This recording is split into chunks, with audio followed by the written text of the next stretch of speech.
ನಮಸ್ಕಾರ, ವಿಶ್ವವಾಣಿ ಟಿವಿಗೆ ಸ್ವಾಗತ. ಇತಿಹಾಸದಲ್ಲಿ ಕೌಟಿಲ್ಯನ ಸಪ್ತಾಂಗ ಸಿದ್ಧಾಂತವಿದೆ, ಅದು ನಿಮಗೂ ಕೂಡ ಗೊತ್ತು. ಏನಂದ್ರೆ ಶತ್ರುವಿನ ಶತ್ರು ಮಿತ್ರ ಅಂತ. ಅದು ರಾಜ ಮಹಾರಾಜರ ಕಾಲದಲ್ಲಿ ನೋಡ್ತಾ ಇದ್ವಿ, ಕೇಳ್ತಾ ಇದ್ವಿ. ಆದ್ರೆ ಈ ಸಪ್ತಾಂಗ ಸಿದ್ಧಾಂತ ಪ್ರಸ್ತುತ ನಮ್ಮ ರಾಜ್ಯದಲ್ಲಿ ಆಗ್ತಾ ಇರುವಂತಹ ರಾಜಕೀಯ ನಾಯಕರುಗಳಿಗೆ ಅನ್ವಯವಾಗುತ್ತೆ. ಒಂದ್ ಕಡೆ ಬಿಜೆಪಿ ಶಾಸಕ ಬಸನಗೌಡ ಪಾಟೀಲ್ ಯತ್ನಾಳ್ ವಕ್ಫ್ ವಿರುದ್ಧವಾಗಿ ತಮ್ಮದೇ ಆದಂತಹ ತಂಡವನ್ನ ರಚಿಸಿ ಹೈಕಮಾಂಡ್ ಗಮನವನ್ನ ಸೆಳೆದ್ರೆ, ಮತ್ತೊಂದು ಕಡೆಗೆ ಸ್ವಪಕ್ಷೀಯರನ್ನೇ ಸದಾ ಟೀಕಿಸುತ್ತಾ ಬಂದಂತಹ ಇವರಿಗೆ ಇದೀಗ ಶೋಕಾಸ್ ನೋಟಿಸ್ ಕೊಡಲಾಗಿದೆ. ಆದ್ರೂ ಇದಕ್ಕೆಲ್ಲ ಕ್ಯಾರೆ ಅನ್ನದಂತಹ ಯತ್ನಾಳ್ ಮಾತ್ರ ಇಂದು ದೆಹಲಿಯಲ್ಲಿ ಕಾಂಗ್ರೆಸ್ ನಾಯಕ ಲಕ್ಷ್ಮಣ್ ಸವದಿ ಅವರ ಜೊತೆಗೆ ರಹಸ್ಯ ಬ್ರೇಕ್ಫಾಸ್ಟ್ ಮೀಟಿಂಗ್ ಅನ್ನ ಮಾಡಿದ್ದಾರೆ. ಹಾಗಾದ್ರೆ ಯತ್ನಾಳ್ ಅವರು ಮತ್ತೆ ಕಾಂಗ್ರೆಸ್ ಪಕ್ಷಕ್ಕೆ ಬರ್ತಾರಾ? ಇದೇ ಹೊತ್ತಿನ ವಿಶೇಷ. ಕೈ ಹಿಡಿತಾರಾ ಯತ್ನಾಳ್? ನಾನು ವೀರೇಶ್ ಶಿವಾನಂದ್ ಅಂಬಿ.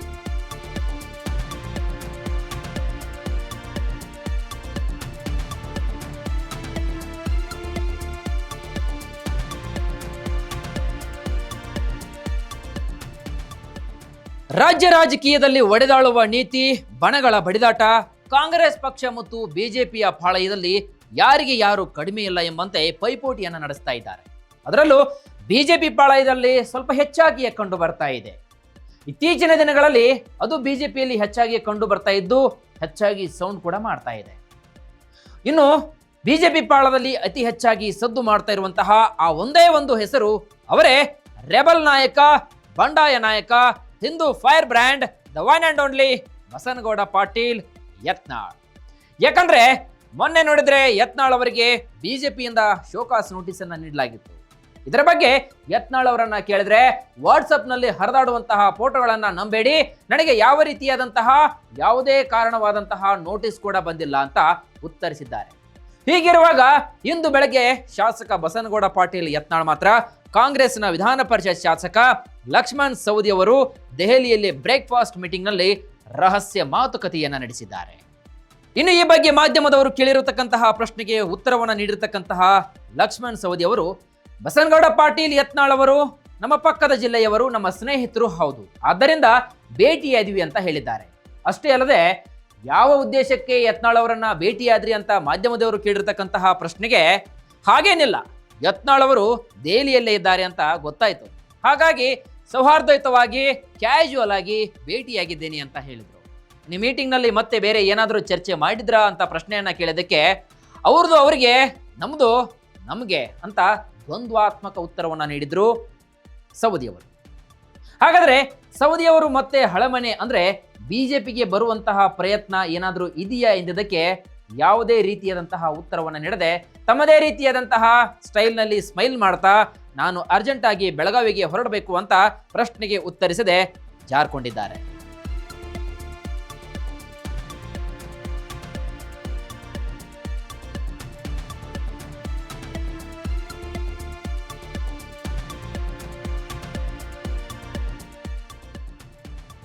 ಆದ್ರೆ ಈಗ ಸೆಂಟರ್ ಆಫ್ ದಿ ಅಟ್ರಾಕ್ಷನ್ ಆಗಿರೋದು ಅಂದ್ರೆ ಬಸನಗೌಡ ಪಾಟೀಲ್ ಯತ್ನಾಳ್ ಅವರ ನಡೆ.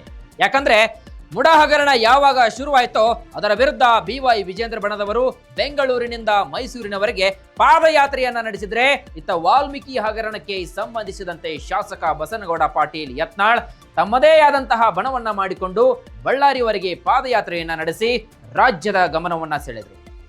ಅದೇ ರೀತಿಯಾಗಿ ಯಾವಾಗ ವಕ್ಫ್ ಹಗರಣ ಬೆಳಕಿಗೆ ಬಂತು, ಇದರ ವಿರುದ್ಧವೂ ಕೂಡ ಹೋರಾಡಲು ಬೀದರ್ನಿಂದ ಅಂದ್ರೆ ಕರ್ನಾಟಕದ ತುತ್ತ ತುದಿ ಬೀದರ್ನಿಂದ ತಮ್ಮದೇ ಆದಂತಹ ಬಣವನ್ನ ಮಾಡಿಕೊಂಡು ಪಾದಯಾತ್ರೆಯನ್ನ ಮಾಡ್ತಾ ಹೈಕಮಾಂಡ್ ಗಮನವನ್ನು ಕೂಡ ಸೆಳೆದಿದ್ದಾರೆ. ಇನ್ನು ಇದೆಲ್ಲವನ್ನ ನೋಡ್ತಾ ಇದ್ದಂತಹ ಇತರ ಬಿಜೆಪಿ ನಾಯಕರಿಗೆ ಇದು ಇರುಸು ಮುರುಸು ಆದಂತೆ ಕಾಣುತ್ತೆ. ಹಾಗಾಗಿ BY ವಿಜೇಂದ್ರ ಬಣದವರು ನಮ್ಮನ್ನ ದ್ವೇಷ ಮಾಡ್ತಾ ಇದ್ದಾರೆ ಎಂಬುದು ಯತ್ನಾಳ್ ಬಣದ ಬಹಳ ಪ್ರಬಲವಾದಂತಹ ವಾದವಾಗಿದೆ.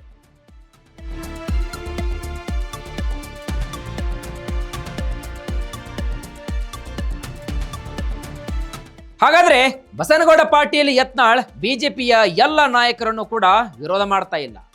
ಯತ್ನಾಳ್ ಮಾಡ್ತಾ ಬಂದಿರತಕ್ಕಂತಹ ವಿರೋಧ ಮಾಜಿ ಮುಖ್ಯಮಂತ್ರಿ BS ಯಡಿಯೂರಪ್ಪ ಹಾಗೂ ಅವರ ಮಗ BY ವಿಜೇಂದ್ರ ಯಾವಾಗ ಬಿಜೆಪಿ ರಾಜ್ಯಾಧ್ಯಕ್ಷ BY ವಿಜೇಂದ್ರ ಮೇಲೆ ಹಗಿಯನ್ನ ಸಾಧಿಸಲಿಕ್ಕೆ ಟ್ರೈ ಮಾಡಿದ್ರೋ ಅವತ್ತಿನಿಂದ ಇವತ್ತರೆಗೂ ಕೂಡ ಹಗಿಯನ್ನ ಸಾಧಿಸ್ತಾ ಇದ್ದಾರೆ.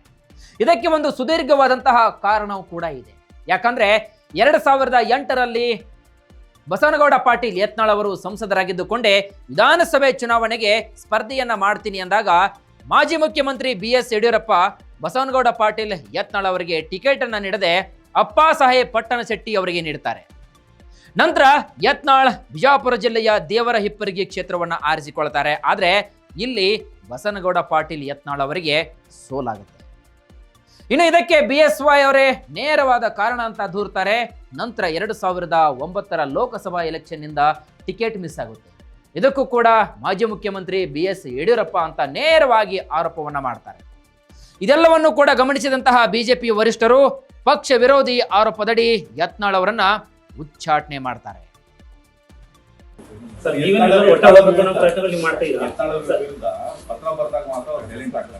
ಬಾಕಿ ಸಂದರ್ಭದಲ್ಲಿ ಮತ್ತೆ ವೈಲೆಂಟ್ ಆಗ್ತಾರೆ. ಸಂಯೋಗದ ಮಾತಾಡ್ಸೋಣ, ಮನುಷ್ಯ ಸ್ವಭಾವದ ಕೆಲವು ವೀಕ್ನೆಸ್ ಈ ಸರಿ ಮಾತನಾಡಿ ಸರಿ ಮಾಡಿದ್ಮೇಲೆ ಸರಿ ಹೋಗ್ತಾರೆ ಅಂತ ವಿಶ್ವಾಸ. ಹೀಗೆ 4-5 ಬಾರಿ ಬಸವನಗೌಡ ಪಾಟೀಲ್ ಯತ್ನಾಳ್ ವಿರುದ್ಧ ಶೋಕಾಸ್ ನೋಟಿಸ್ ಅನ್ನ ನೀಡ್ತಾ ಅವರಿಂದ ಉತ್ತರವನ್ನ ಪಡೆಯುತ್ತಾ ಹೀಗೆ ಬಿಜೆಪಿ ಪಾಳೆಯದಲ್ಲಿ ಯತ್ನಾಳ್ ಪ್ರಯಾಣ ನಡೀತಾನೆ ಇತ್ತು ಹಾಗೂ ಅದನ್ನೇ ಮುಂದೂಡ್ತಾ ಬಂದಿದ್ರು. ಆದ್ರೆ ಯತ್ನಾಳ್ ಮಾತ್ರ BS ಯಡಿಯೂರಪ್ಪ ಮತ್ತು ಅವರ ಕುಟುಂಬ ರಾಜಕಾರಣವನ್ನ ಬಹಿರಂಗವಾಗಿ ಹೇಳಿಕೆಗಳನ್ನ ಕೊಡುವುದರ ಮೂಲಕ ವಿರೋಧಿಸುತ್ತಲೇ ಬಂದಿದ್ದಾರೆ. ಆದ್ರೆ ಮೊನ್ನೆ ನೀಡಿರುವಂತಹ ಶೋಕಾಸ್ ನೋಟಿಸ್ನಲ್ಲಿ ಇಲ್ಲಿಯವರೆಗೆ ನಿಮ್ಮ ವಿರುದ್ಧ ಬಿಜೆಪಿ ಪಕ್ಷವು ಅತ್ಯಂತ ಮೃದು ಧೋರಣೆಯನ್ನ ಹೊಂದಿತ್ತು. ಆದ್ರೆ ಈಗ ಹಾಗೆ ಮಾಡೋಕ್ಕಾಗಲ್ಲ. ಪಕ್ಷದ ವಿರುದ್ಧ ಮತ್ತು ವ್ಯಕ್ತಿಗತವಾಗಿ ಬಹಿರಂಗ ಹೇಳಿಕೆಯನ್ನ ನೀಡಿದ್ದಕ್ಕೆ ನೀವು 10 ದಿನಗಳ ಒಳಗೆ ಸೂಕ್ತವಾದಂತಹ ಉತ್ತರವನ್ನ ನೀಡಬೇಕು ಅಂತ ಖಡಕ್ ಆಗಿ ಎಚ್ಚರಿಕೆಯನ್ನ ನೀಡಿದ್ದಾರೆ. ಆದ್ರೆ ಇದ್ಯಾವುದಕ್ಕೂ ಕೇರ್ ಮಾಡದಂತಹ ಬಸವನಗೌಡ ಪಾಟೀಲ್ ಯತ್ನಾಳ್ ಅವರು ಮತ್ತೆ ತಮ್ಮ ಹಿಂದಿನ ಸ್ಟೈಲ್ನಲ್ಲಿ ಅದೇ ರೀತಿಯಾಗಿ ನನಗೆ ಯಾವುದೇ ರೀತಿಯಾದಂತಹ ಅಧಿಕೃತವಾಗಿ ಯಾವುದೇ ನೋಟಿಸ್ ಬಂದಿಲ್ಲ ಅಂತ ಉತ್ತರವನ್ನ ನೀಡಿದ್ದಾರೆ. ಆದ್ರೆ ಮಾಜಿ ಮುಖ್ಯಮಂತ್ರಿ BS ಯಡಿಯೂರಪ್ಪ ಮಾತನಾಡಿದ್ದು ಶಾಸಕ ಬಸವನಗೌಡ ಪಾಟೀಲ್ ಯತ್ನಾಳ್ ಅವರು ಮತ್ತು ನನ್ನ ಕುಟುಂಬದ ವಿರುದ್ಧ ಅವರು ಏನೇ ಮಾತನಾಡಿದ್ರು ನಾವಂತೂ ತಲೆನೇ ಕೆಡಿಸಿಕೊಳ್ಳಲ್ಲ. ಇಂದಿನ ಕೋರ್ ಕಮಿಟಿ ಮೀಟಿಂಗ್ ನಲ್ಲಿ ವಿಜೇಂದ್ರ ಬಣದವರು ಮತ್ತು ಯತ್ನಾಳ್ ಬಣದವರು ಹಾಗೂ ಹೈಕಮಾಂಡ್ ನೇತೃತ್ವದಲ್ಲಿ ಪರಸ್ಪರ ನಾವು ಕುಳಿತುಕೊಂಡು ಅದ್ಯಾವ ಭಿನ್ನಾಭಿಪ್ರಾಯಗಳಿವೆಯೋ ಅವೆಲ್ಲವನ್ನು ಕೂಡ ಪರಸ್ಪರವಾಗಿ ಚರ್ಚಿಸಿ ಒಮ್ಮತದ ನಿರ್ಧಾರಕ್ಕೆ ಬರುತ್ತೇವೆ.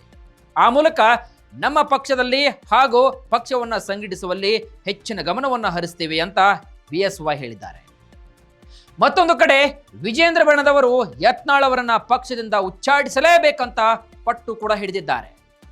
ಈ ಎಲ್ಲಾ ಬೆಳವಣಿಗೆಗಳ ನಡುವೆ ಬಸವನಗೌಡ ಪಾಟೀಲ್ ಯತ್ನಾಳ್ ಮತ್ತು ಮಾಜಿ ಬಿಜೆಪಿ ಶಾಸಕ ಹಾಗೂ ಕಾಂಗ್ರೆಸ್ನ ಹಾಲಿ ವಿಧಾನ ಪರಿಷತ್ ನಾಯಕ ಲಕ್ಷ್ಮಣ್ ಸವದಿ ಅವರು ಜಾರಕಿಹೊಳಿ ಅವರು ದೆಹಲಿಯಲ್ಲಿ ಬ್ರೇಕ್ಫಾಸ್ಟ್ ಮೀಟಿಂಗ್ನಲ್ಲಿ ರಹಸ್ಯವಾಗಿ ಮೀಟಿಂಗ್ ಮಾಡಿದ್ದು ಬಿಜೆಪಿ ಪಾಳೆಯದಲ್ಲಿ ಬಹುದೊಡ್ಡ ಸಂಚಲನವನ್ನೇ ಸೃಷ್ಟಿ ಮಾಡಿದೆ. ಹಾಗಾದ್ರೆ ರಾಜ್ಯ ಬಿಜೆಪಿ ಪಾಳೆಯದಲ್ಲಿ ಹಬ್ಬಿದಂತಹ ಈ ಅಸಮಾಧಾನದ ಜ್ವಾಲೆಯನ್ನ ಕಂಡು ಸ್ವತಃ ಕಾಂಗ್ರೆಸ್ ನಾಯಕರೇ ಯತ್ನಾಳ್ ಅವರನ್ನ ಸೆರೆ ಹಿಡಿಯುವಲ್ಲಿ ಈ ಬ್ರೇಕ್ಫಾಸ್ಟ್ ಮೀಟಿಂಗ್ ಅನ್ನ ಮಾಡಿಸಿದ್ರ ಅಥವಾ ಅಸಮಾಧಾನದ ಅಂದ್ರೆ ಬಿಜೆಪಿಯ ಅಸಮಾಧಾನದ ಬೆಂಕಿಯಲ್ಲೇ ಕಾಂಗ್ರೆಸ್ ತನ್ನ ಬೇಳೆಯನ್ನ ಬೇಯಿಸಿಕೊಳ್ತಾ ಇದೆಯೋ ಅದು ಕೂಡ ಗೊತ್ತಿಲ್ಲ. ಈ ಬಗ್ಗೆ ಕಾಂಗ್ರೆಸ್ನ MLC ಲಕ್ಷ್ಮಣ್ ಸವದಿಯವರನ್ನ ಕೇಳಿದ್ರೆ ಏನ್ ಹೇಳ್ತಾರೆ ಗೊತ್ತಾ? ಲಕ್ಷ್ಮಣ್ ಸವದಿ ಅವರನ್ನ ಕೇಳಿದ್ರೆ ಗಾಳಿಯಲ್ಲಿ ಗುಂಡು ಹಾರಿಸಿದಂತಹ ಉತ್ತರವನ್ನ ನೀಡಿದ್ದಾರೆ. ಹಾಗಾದ್ರೆ ಕಾಂಗ್ರೆಸ್ನ ಈ ಬ್ರೇಕ್ಫಾಸ್ಟ್ ಚಕ್ರವ್ಯೂಹದಲ್ಲಿ ಯತ್ನಾಳ್ ಬಂದಿ ಆಗ್ತಾರಾ ಅಥವಾ ಟಾರ್ಗೆಟ್ ಮಾಡಿದವರಿಗೆ ತಕ್ಕ ಉತ್ತರವನ್ನ ಕೊಡ್ತಾರಾ ಎಂಬುದೇ ಸದ್ಯದ ಕುತೂಹಲ. ಇದೇ ಇವತ್ತಿನ ವಿಶೇಷ. ಮತ್ತಷ್ಟು ವೈವಿಧ್ಯಮಯ ಸುದ್ದಿಗಳಿಗಾಗಿ ನೋಡ್ತಾ ಇರಿ ವಿಶ್ವವಾಣಿ ಟಿವಿ.